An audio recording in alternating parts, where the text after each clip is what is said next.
Ce jeune homme poli et discret semble être un voisin sans histoire dans cette banlieue calme de Tokyo. Mais derrière la porte de son petit appartement, les policiers découvrent une véritable maison de l'horreur que le Japon n'oubliera jamais. Voici l'affaire glaçante de Takahiro Shiraishi, surnommé le tueur de Twitter.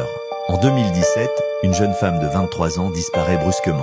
Son frère parvient à se connecter à son compte Twitter et remarque des échanges inquiétants avec un inconnu qui lui promet de l'aider dans ses idées noires. Les enquêteurs remontent très vite la piste numérique jusqu'à un studio de 13 mètres carrés à Zama. Quand les policiers pénètrent à l'intérieur, l'odeur est insoutenable. En ouvrant de simples glacières et des boîtes de rangement en plastique, ils tombent sur l'horreur absolue. Les restes démembrés de 9 victimes différentes. Le mode opératoire que les experts dévoilent est d'une perversité totale.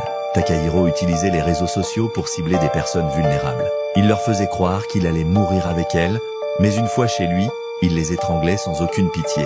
Pendant 2 mois, ses voisins ne soupçonnent rien, malgré les sacs de litière pour chats qu'il achetait en masse pour tenter de masquer l'odeur. Lors de son procès, son absence de remords choque le pays entier. Il avoue avoir agi uniquement pour l'argent et pour satisfaire ses pulsions les plus sombres. La justice le condamne à la peine de mort en 2020. Aujourd'hui, les autorités japonaises étudient encore comment mieux protéger les jeunes sur Internet après ce drame. Selon toi, les réseaux sociaux doivent-ils être tenus pour responsables quand ils permettent à de tels prédateurs de chasser? Dis-le moi en commentaire.